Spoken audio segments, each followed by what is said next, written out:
Proposed changes to health savings account could hurt you in retirement. Well, this doesn't sound good. And I don't know if you can see my man, old Pablo, right there. Can you say hi? You don't want to be on camera? You don't want to be on camera, big man? Dateline. There you go, bubs. Oh, yeah. Let's go. You don't want to be up. He doesn't want to be on camera. Sorry, folks. I know he's cuter to look at than me, but let's make sure he's not up to no good there. All right. Savers can contribute longer, but there are significant downsides. Dateline August 10th from our friend there, Alessandra Melito.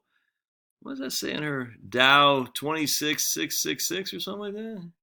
Anyway, a new legislative proposal would allow Americans to save for health care in a tax-efficient manner well into their 60s, but might do them more harm than good. Health savings accounts are a helpful tool in saving enough money for medical bills and retirement, but only until a person's 65th birthday. Once Americans become eligible and enroll in Medicare, which happens at 65, they're no longer allowed to contribute to an HSA. Oh, there he is. I can't see him. Oops.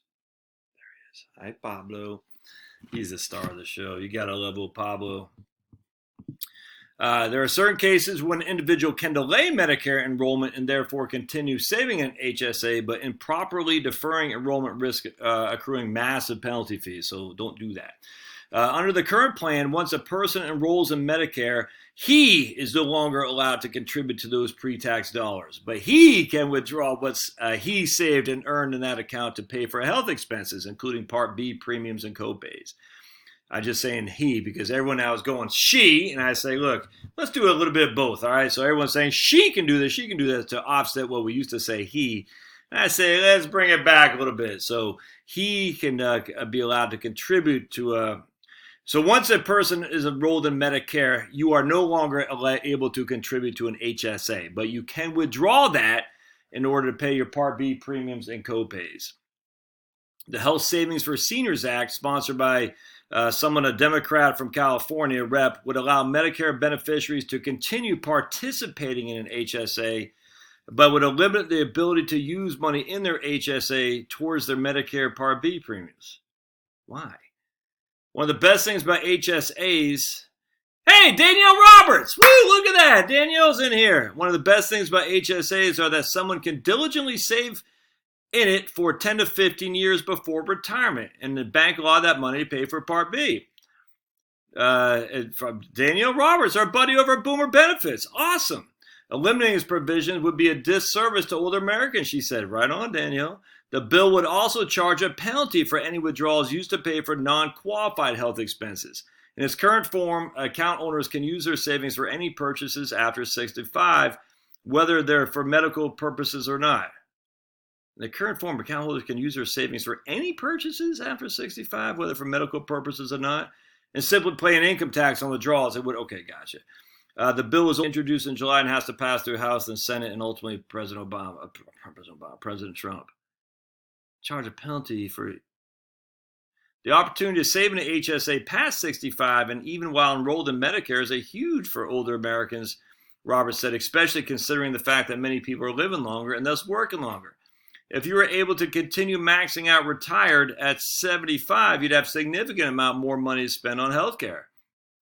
But these additional provisions to disallow HSAs to pay for Part B and thwart individuals from paying for non-health expenses after 65 could place older Americans at a disadvantage.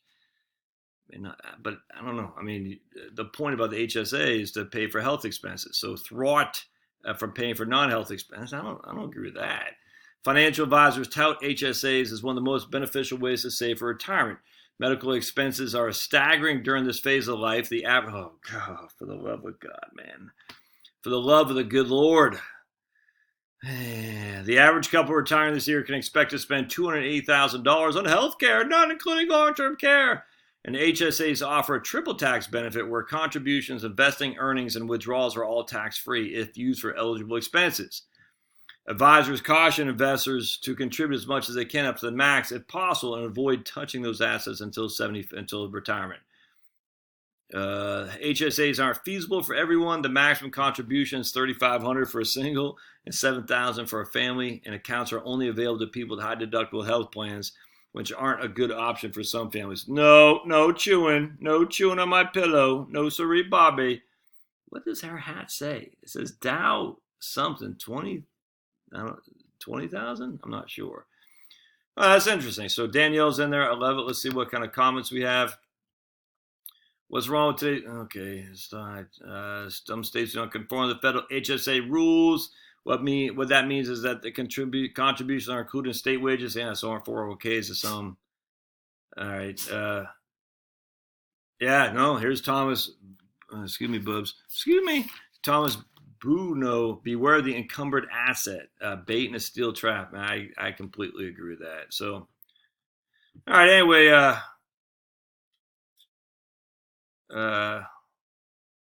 right, anyway, that doesn't bother me so much. I don't get why you wouldn't be able to use it for HSA for Part B. I mean, Part B is a qualified health expense. I'm not sure why. Qualified because literally it's a health expense. But I don't have any problem. Look, I think get rid of all tax preference without question. Just say everything you have. And I think, does Canada do that? I can't remember. But anyway, just say there's not going to be any tax beneficials. Whatever. You pay, you make it, you pay it. That's all there is to it. Just be done with the whole thing. Stop this where the government can pick and choose what's more beneficial than others. I just think stop the whole thing. But as we sit here today, HSAs are wonderful. But I don't think you should be able to use it for non-qualified health expense. I think you should be able to use it for Part B, but not to be able to use it for non-qualified health expense. Oh, boy. No, sir. All right, let me go get this little puppy. Look at him. He's always up to something there.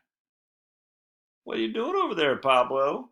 Oh, there's him behind me now. All right, he was getting to my notebook. All right, we'll see you guys next time.